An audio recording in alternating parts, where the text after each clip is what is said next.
Hey everybody, welcome back to History Student Reacts. Today we'll be watching The Fall of Pompey by Historia Civilis.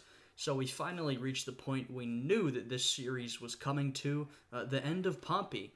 I mean, if you have even a tiny familiarity with world history, of course you'll know that Julius Caesar comes out on top at the end of this conflict. Last time we saw Caesar beat Pompey's legions in Spain, who were stationed there, but they didn't have Pompey to command them. Now, the remaining threat is Pompey in Greece. He has been gathering his forces together and getting ready to fight against Caesar. So presumably in this video, we're going to see how that conflict ends. I'm excited to get into this one. If you guys end up enjoying this video, I'd appreciate it if you would check out my Patreon, which is linked down below. And without any further ado, let's jump into this reaction. Ooh, funky music. It was the end of the year 49 BCE, and the Roman Civil War was well underway.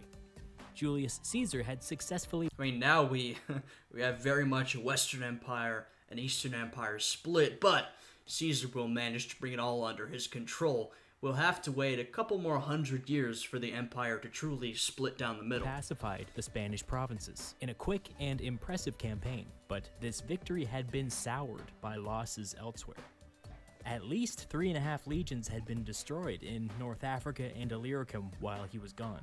This is true. Caesar is running into the problem that he always runs into, which is whenever he isn't somewhere, he's going to face issues. For Caesar's legions to see success, Caesar has to be there directly commanding him.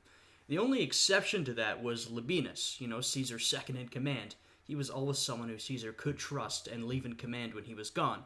Of course, at the beginning of the Civil War, Labienus ditched Caesar for the Pompeian faction.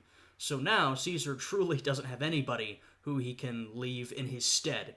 If he wants to see success, he has to be directly looking over things. These defeats were humiliating, and Caesar couldn't afford any more losses like this. Pompey was in Greece, and from the looks of things, he was assembling a truly massive army. As it became obvious that Pompey was winning the recruitment game, the political winds began to shift. Many senators who had previously voiced their neutrality decided to openly side with Pompey.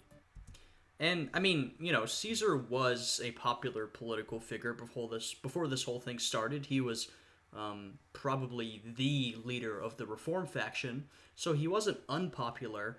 But if you look at how things have played out, Caesar is the upstart who seems like a definitive threat to the Republic, and Pompey, whatever you actually think of him, I don't think he was incredibly sincere about his beliefs, but he is right now the defender of the Republic. So if you're someone who believes in the status quo or even believes in the Roman Republic as an institution, you're going to be far more likely to side with Pompey.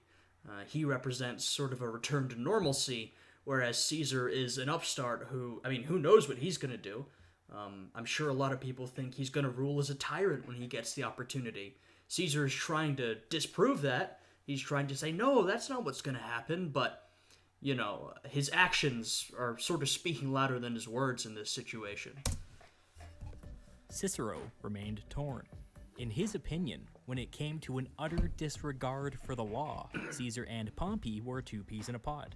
Yeah. Cicero privately confessed his fear that no matter who won the war, a military dictatorship seemed the likeliest outcome. I think he might be right. After months of uncertainty. Like I said, Pompey is being framed as the defender of the Republic, and he definitely has more of a claim to that than Caesar does, but we've seen Pompey grab power before, and I do think there's a good opportunity that if he was to win this battle, if he was to win the Civil War, he could use that success to really empower himself and potentially form some sort of dictatorship or one-man rule around his character. But, obviously we don't know, but I think I agree with Cicero. It could be bad either way. Cicero eventually convinced himself that if there was to be a military dictatorship, it would be better if it had the nominal support of the Senate. That way, whenever politics returned to normal, the Senate would be well positioned to pick up the pieces. Always thinking practically. Cicero reluctantly decided to join Pompey and the Senate in Greece. In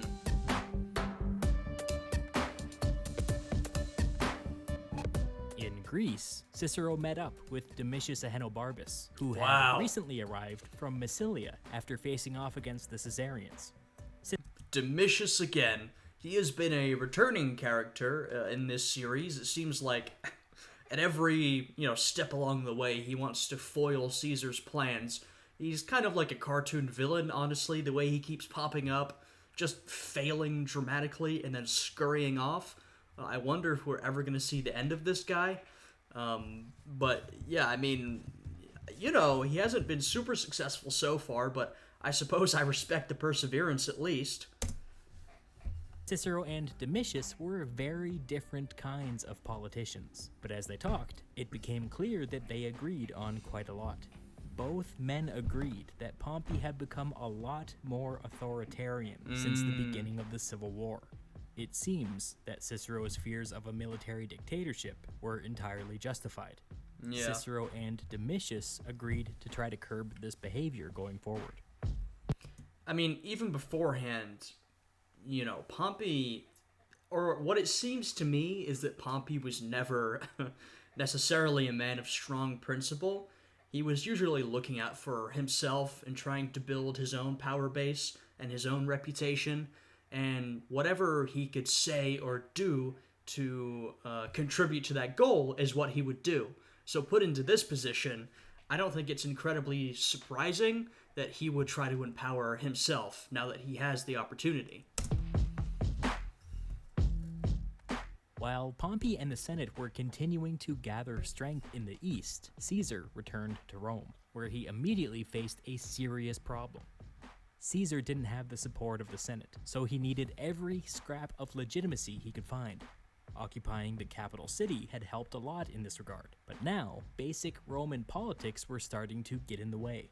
See, by custom, that year's consuls were supposed to supervise the election of next year's consuls. The problem was, Rome's consuls were in Greece, with Pompey, making an election impossible.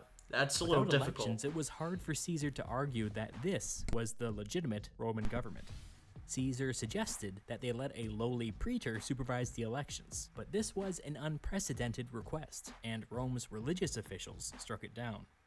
Marcus Lepidus, one of the few remaining elected officials in Rome, suggested to the Senate, or what was left of it, that they name Caesar dictator, an office created to temporarily give one individual full political power. This would allow Caesar to hold elections himself, without the need for the two incumbent consuls. There was barely any Senate to speak of, but those present went along with Lepidus's request. Yeah, I mean, it's interesting that Caesar is still trying to put up this false pretense of normalcy and legitimacy, because, I mean, we are so far beyond that at this point. The Senate here isn't even really the Senate. I mean, the vast majority has fled Rome. Caesar has never been one to follow the rules too closely. He's always sidestepped them. So it's interesting that he's going through with this. And on that point, it's worth remembering that, they're appointing him to the position of dictator. At the time, dictator was not such a negative term. When we say it today, it has very negative connotations.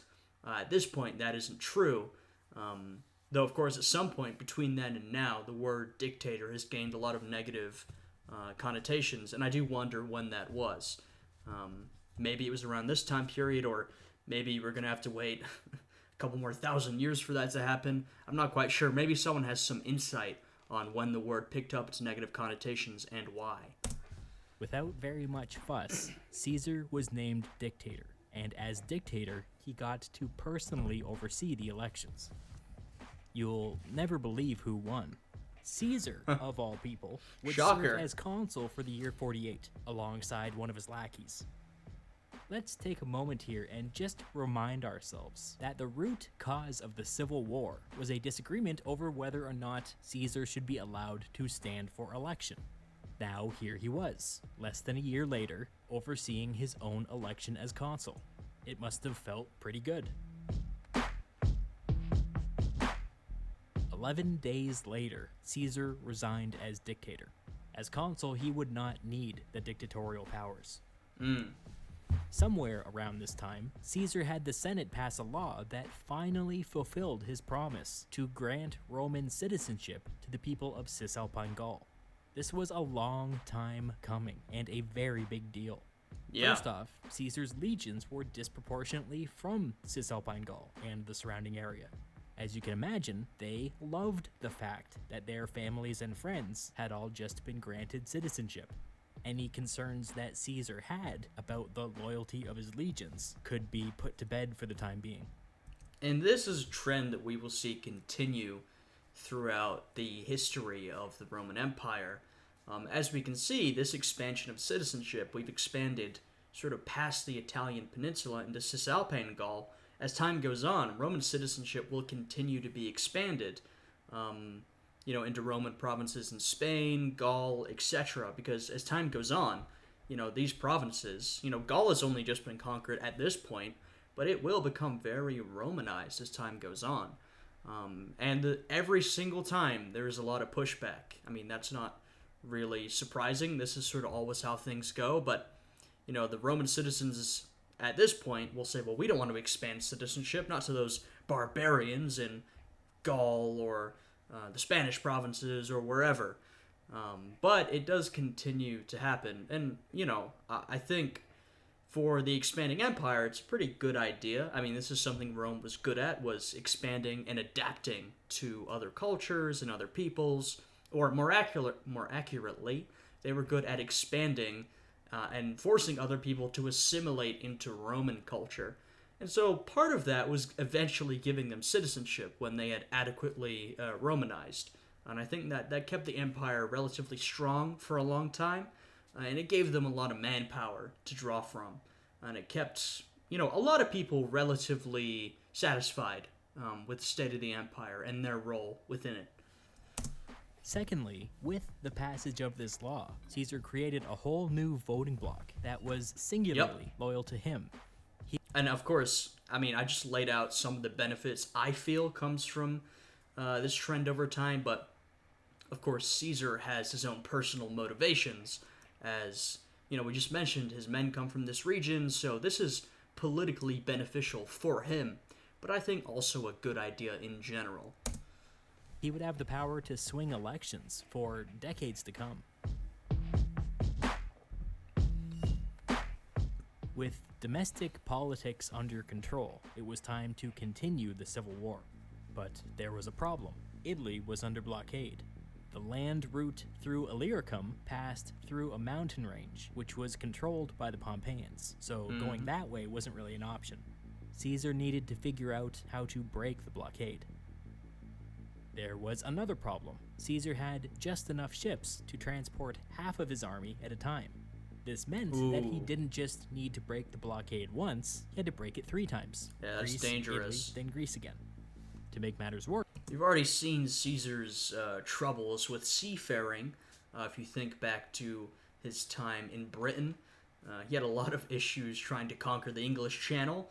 So we know that, Caesar, and to be fair, Romans in general, are not particularly talented seamen. They're not known for, their naval dominance, at least not at this point. Of course, Caesar's old enemy Bibulus was in charge of the blockade.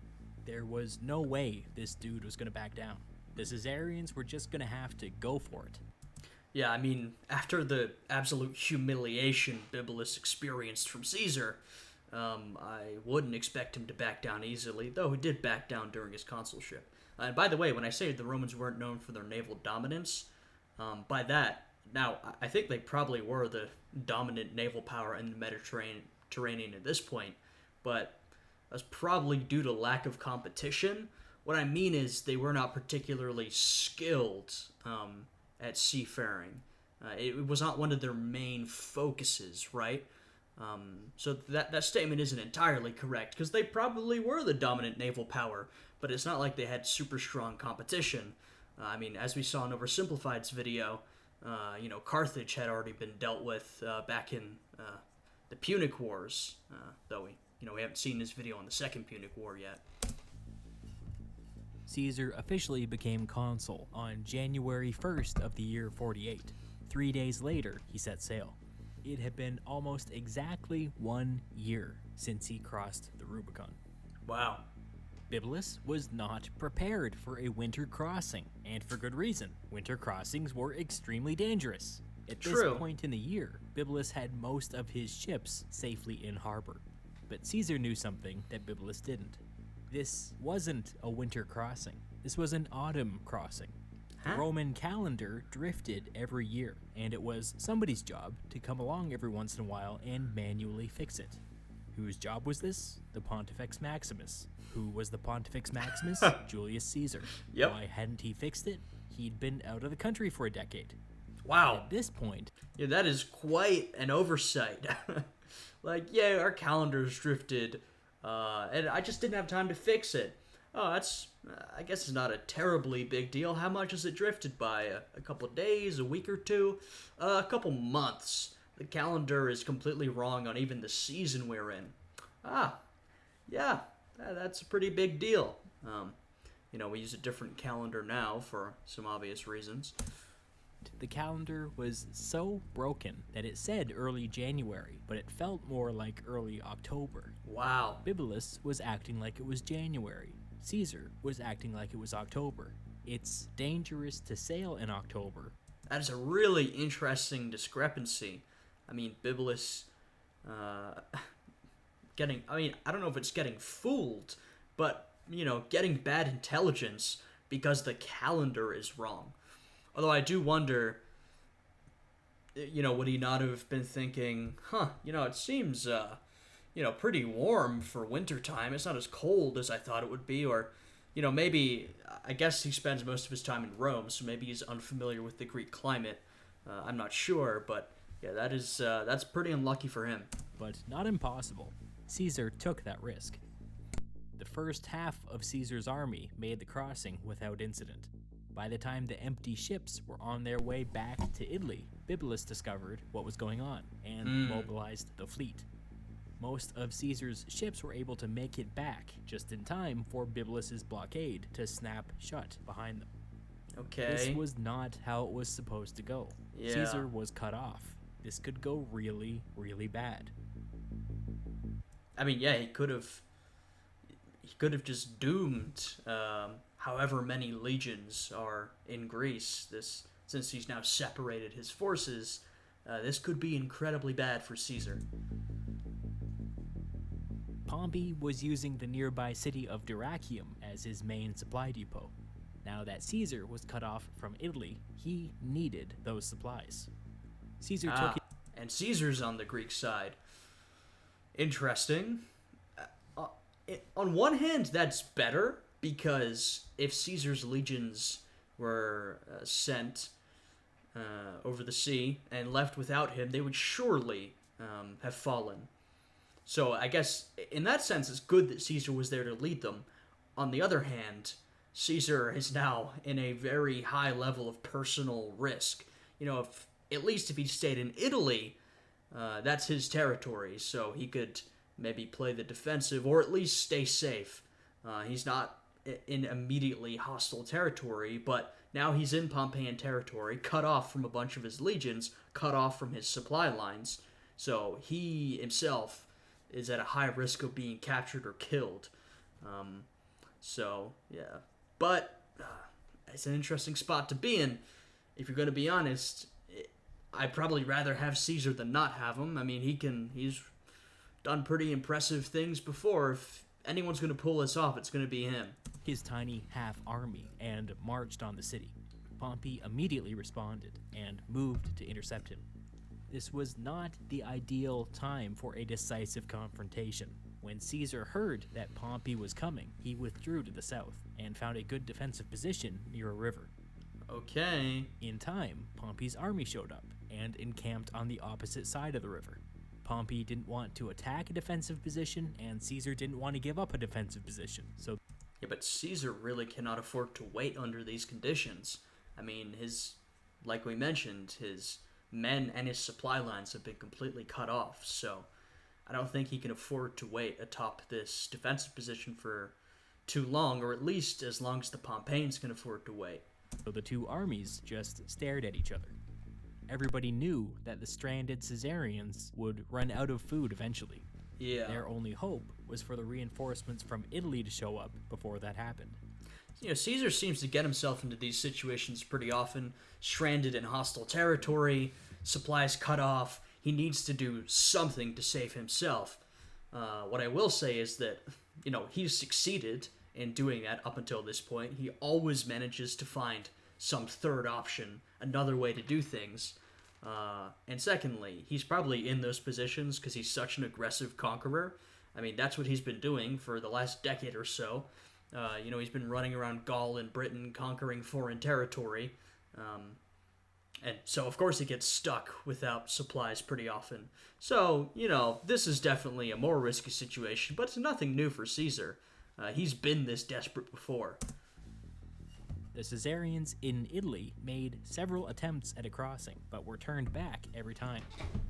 Ancient Roman ships were not really designed for long voyages, which meant that every 2 or 3 days, crews had to come ashore to gather food and water. Caesar began sending patrols up and down the coast, with orders to attack these crews on sight, hoping that this would put a strain on the blockade. It did. Before too long, Bibulus sent his second-in-command to negotiate with Caesar. His terms were this: please allow us to come ashore and resupply. Caesar was like, in exchange for what? Bibulus's man was like, what? Caesar was like, what will you give me if I do that? Bibulus's man was like, I'm not authorized to give you anything. Caesar was like, what do you think negotiations are? Yeah, what an odd negotiation tactic. You're actively at war with Caesar, and, Bibulus, you're a man who has been actively humiliated by Caesar in the past. Maybe he felt like he was, due an apology. So he goes to Caesar and says, I need you to stop attacking my men. That's really not working for me. I'm not going to offer you anything. I just want you to stop.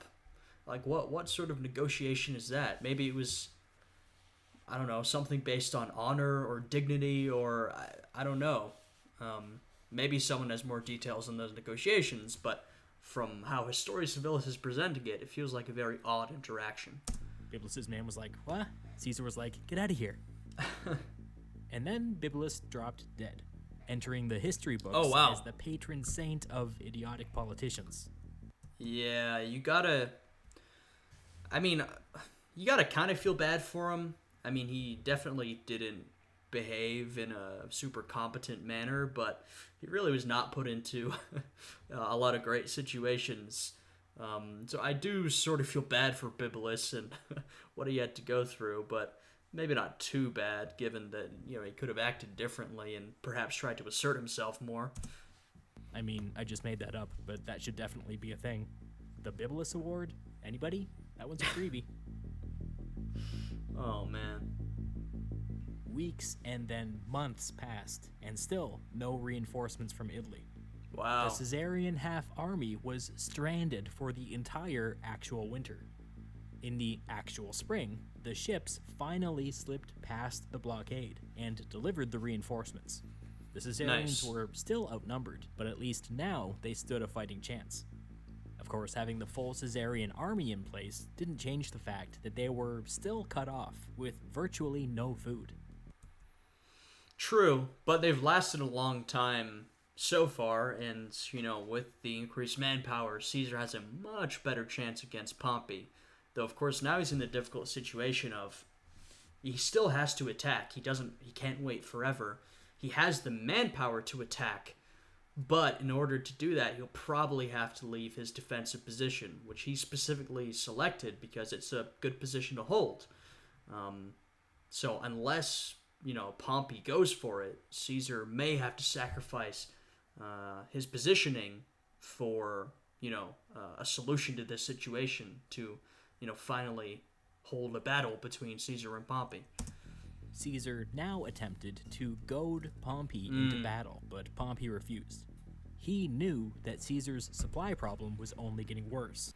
Yeah, it's really not in Pompey's interest to attack Caesar. One, because Caesar's going to run out of supplies anyway, and two, because Caesar's at a strong defensive position. So, of course, Caesar wants to force Pompey to attack, because, like I just mentioned, he would rather Pompey comes to him than Caesar has to go to Pompey. But if Pompey is competent, which it appears he is, he's not going to fall for that. And that the longer he waited, the stronger his hand would become. Caesar then surprised Pompey by abruptly marching away and making a beeline for the supply depot at Dyrrhachium. Okay, the Caesarians interesting. encamped on a hill just outside the city, with the Pompeians hot on their heels. Caesar had the better position, but he was also in a bit of a bind. He needed to control the hill, and he also needed to seize the supply depot. Yeah. If he attacked the city, the Pompeians would attack the hill. If he didn't attack the city, his army would starve. In fact, Yeah, he's moved closer to the supplies, but now he's stuck between the defenses of Dyrrhachium and the Pompeian army, which is a tough position to be in. He has to decide which way to go, and going either way is not entirely advantageous. the situation was getting so bad that around this time the Caesarians were reduced to eating animal feed. Jeez. So Caesar needed to somehow discourage the Pompeians from attacking the hill. He ordered his men to begin building a wall. Pompey was like, that's an amazing idea. His whole plan was to starve the Caesarians into submission, so he began building his own wall to prevent them from escaping. You know, it's got to be Roman warfare when both sides start building walls. Yeah, this has got to be a Roman civil war. Whenever both sides are confronted with an issue like this, and they say, you know what? Let's start building stuff. Start building walls, building bridges. It's about the most Roman thing you could do in this situation. It was now a race. Whoever was faster at building a wall would be able to circle around the other army and block them in. Over the next days and weeks, both sides sent raids to disrupt the other's construction. In time, Caesar's wall stretched over 31 kilometers, while Pompey's was a little under 28. Caesar was winning the race, barely. Caesar's slight wall advantage allowed him to cut off Pompey's water supply. Now, even though Caesar's men were starving, Pompey was the one under time constraints. He began probing Caesar's walls, looking... Yeah, it's kind of like the race to the sea during World War One. When, you know, both sides started digging trenches, and then they were like, well, you know what? We just need to dig a trench all the way to the sea, and then, you know, we'll have dominance over the other side. And then they dug trenches all the way, and then they settled in for several years of bloody stalemate trench warfare. So it didn't work out for them. But I suspect this conflict will have a quicker resolution, though it has already been going on for a while. They said weeks of wall building, so maybe some parallels there. Looking for weaknesses. Without warning, Pompey attacked a section of Caesar's wall with 4,000 or 5,000 men. There were only 700 Caesarians in the immediate area, and reinforcements were several kilometers away. These 700 Caesarians fought ferociously and finally making a move. I think that's pretty smart. You can't just be building walls all this time. Someone's going to have to make a move, and Pompey's gone for it. we are told that literally every one of them had sustained an injury by the time the reinforcements got there. Wow, 100% casualty rate. For those that don't know, casualties includes injuries and deaths, of course. So, you know, you look at that regiment, that battalion, and you say, yeah, so the injury rate is 100%. Okay, that's a dangerous place to be, but it looks like they did their job pretty ferociously. Yet somehow, they held on to the wall. Wow. The Pompeians pulled back.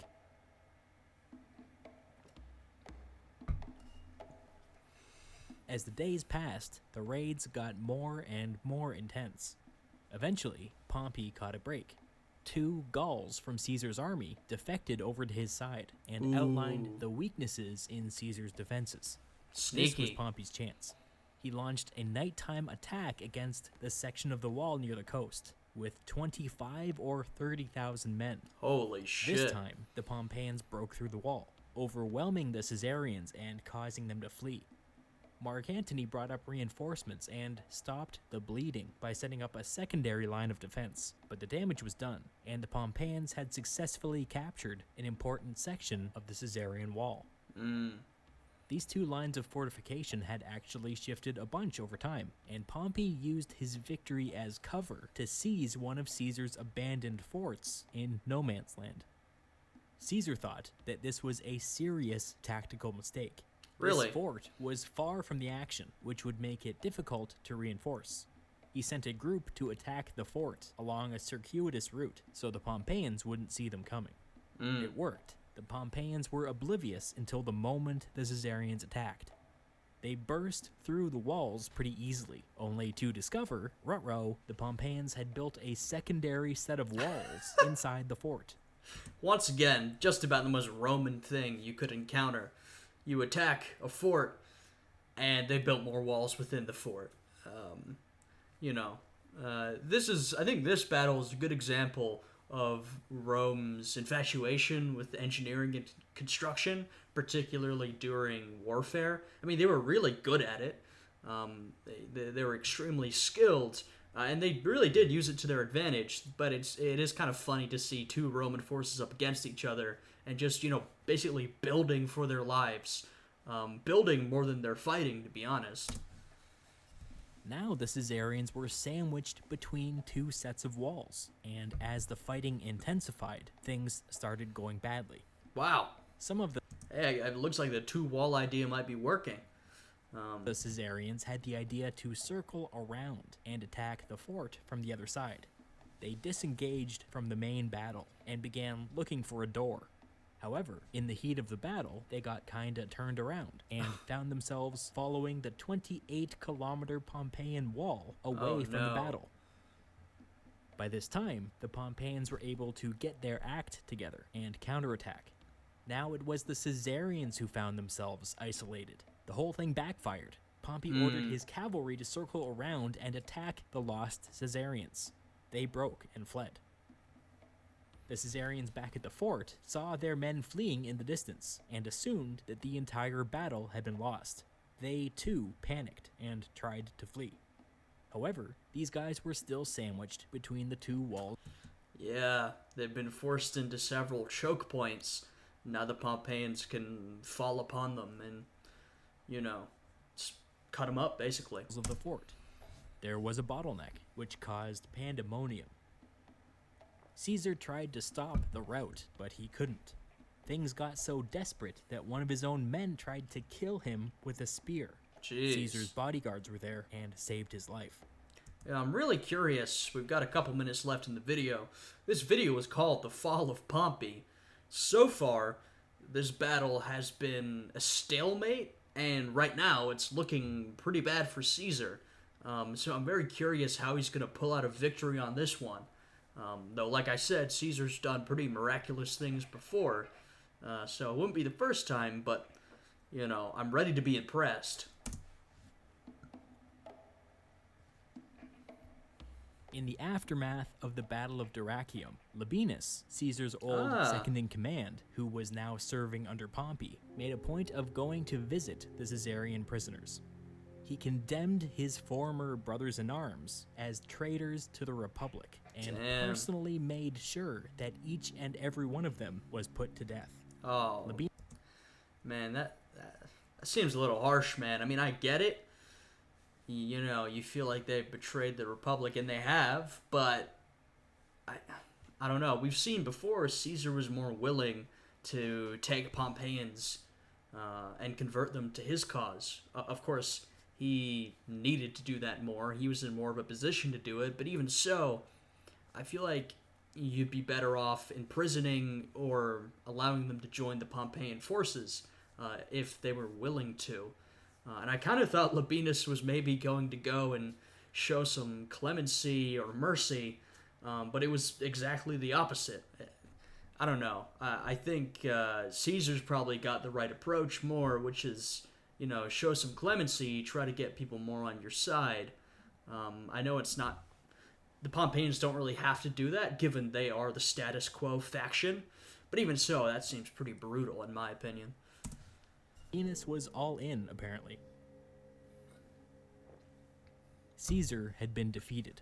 He was out of food, out of options, and had no choice but to attempt to withdraw. He was surprised when Pompey didn't try to stop him. He told his advisors that the enemy would have won today if they were commanded by a winner. Wow. That's, you know, it's a backhanded thing, basically. You know, he's still admitting that it went bad for him, but at the same time, he's like, yeah, so Pompey sucks. You know, if he was better, the enemy could have beaten us, but, you know, he just doesn't have it. After their victory at Dyrrhachium, many of Pompey's advisors argued that they should take this opportunity to sail to Italy and retake Rome. Not a bad idea. Pompey disagreed, arguing that a withdrawal would make it look like he was afraid to fight Caesar, which is a weird thing to say after winning a battle. But yeah, I agree. That's a very odd thing to think. I think that's showing, like, you have power. If you were to sail to Italy and retake it and retake Rome, you know, that is a big moment for the Pompeians. That's them sending out a message. Hey, we're in control. You know, we're taking back the land that Caesar conquered. You know, we're taking back Rome. We're taking back the government. So I don't think that doing that would be a sign of weakness at all. I think it would be a sign of strength, actually, especially considering that the Pompeians just won a battle, like Historia Civilis mentioned. But whatever. Besides, Pompey argued, Caesar's army was weak and growing weaker. If he stayed, the decisive killing blow would come later this year. Yeah, I mean, I guess I can see that perspective. He wants to pursue the Caesarians while they're weak.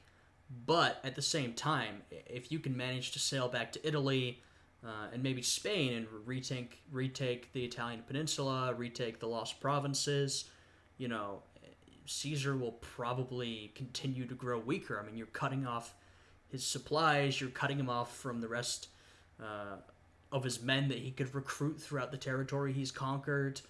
And then once you've done that, you can go back and fight him, and he probably will have weakened, and Pompey will have grown stronger.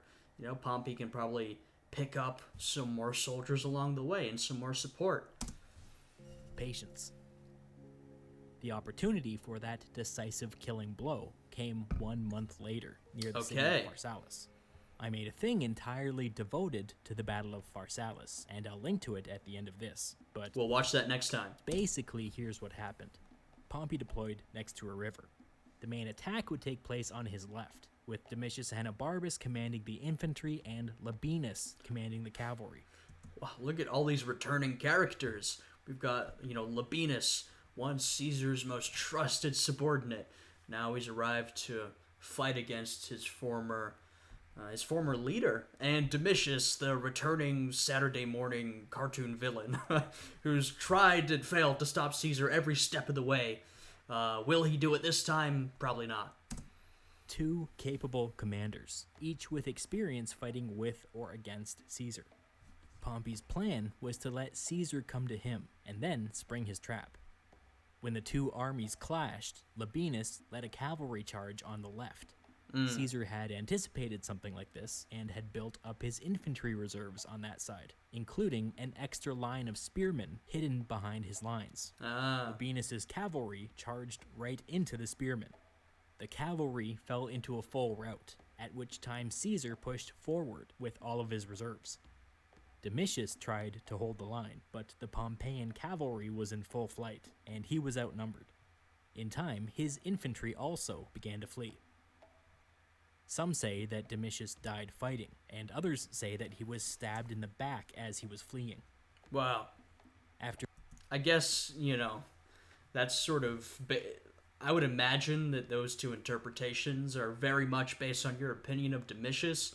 That seems the type of thing that, you know, we don't know what happened, but people who liked him would probably say that, you know, he died fighting for the Republic. And people who didn't like him would probably say he died running away like a coward. But obviously we don't know which one was true.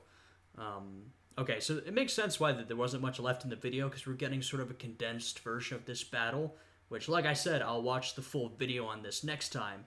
and then I think we'll be done with the Civil War. But we can get a full view of what happened here.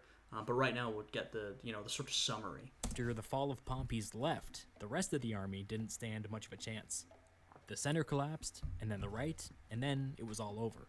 Caesar Damn. was victorious.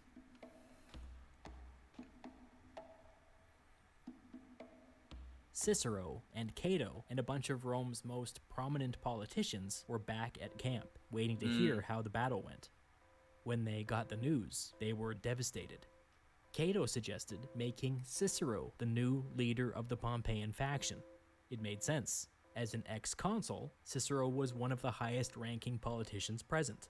Unlike Pompey, Cicero was politically savvy, and unlike Pompey, Cicero had a good-ish relationship with Caesar. Yeah, I'm not sure how much of a military leader Cicero is. I think throughout his career he was mainly a civilian politician, but if you want to look at the politics of the situation, Cicero is pretty well respected. He's definitely got a better relationship with Caesar than Pompey has. He'd probably be better suited to negotiations, if that's how they wanted to end this. I'm not sure if he's the best guy to sort of go out fighting, but he probably would be a suitable figure to negotiate with Caesar and bring things to a conclusion. When Cato and Cicero were having this discussion, were they thinking of a negotiated settlement? We don't know. I mean, that is what Cicero would be suited for. So if they were going in that direction, he would be a good guy to select. Yeah. This whole period contains a lot of interesting what-ifs, but this is my favorite. Cicero turned him down, saying that the Civil War was essentially over, and that he intended to return to Rome and influence the peace.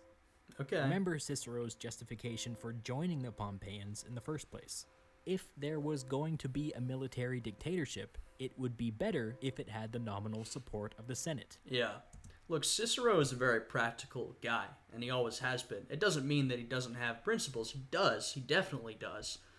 He stands up for his principles, but he is a practical politician. He will, try to move things in the best direction they can be moved. That's sort of how he operates. And so, as far as he's concerned, the Civil War is over, and I think he's right. The Pompeians probably don't have much of an opportunity to fight back. They could do a desperate last stand, but that's not really Cicero's MO. He would rather go back to Rome, and just deal with the situation as it is, He knows that Caesar, is going to win. He has already won, and Cicero would rather have some influence over the peace process. And I think he's probably right in that. I mean, if you view it from a practical perspective, which he always does, that's probably the right way to go. If Cicero returned to Rome, maybe he could make sure that the Senate retained its power. Cato didn't agree with Cicero's reasoning, but respected his decision. Cato decided to lead the Pompeians to North Africa, where... Cato was always an ideologically radical conservative. If Cicero was always focused on practicality, Cato was basically the opposite. He would do some pretty, I think, stupid decisions in order to, do what he thought was right, or to, do what he wanted. I don't know. I have more of a negative view on Cato, because we talked about in one of the other videos how he seemed to have been the one who spoiled the negotiations between the Pompeians and the Caesarians.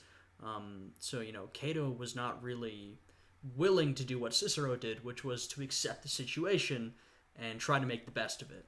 Where they would continue the fight. The two men said their goodbyes. They would never see each other again. Pompey didn't go with the rest of the Pompeians. Instead, he boarded a ship and set sail for Egypt. Wow. The Egyptian pharaoh owed Pompey a massive favor, and maybe, if he was nice, that favor would come in the form of a shiny new army. Nearly 2 months later, Pompey arrived in Egypt. After a good deal of waiting around, he was granted an audience with the Egyptian pharaoh. A small boat came to pick him up. The crew greeted him in Latin, but when Pompey tried to make small talk, nobody responded. Yeah, It's coming back to me. I'm familiar with this story. I know where this is going. Unsettling. When the boat hit the And also the music is sort of giving cues as well. shore, Pompey stood up. The guy behind him stood up as well, drew his sword, and stabbed him in the back. Yeah. There was a brief struggle, but Pompey fell, pulling his toga over his face with his last breath. The Romans considered this a dignified way to die.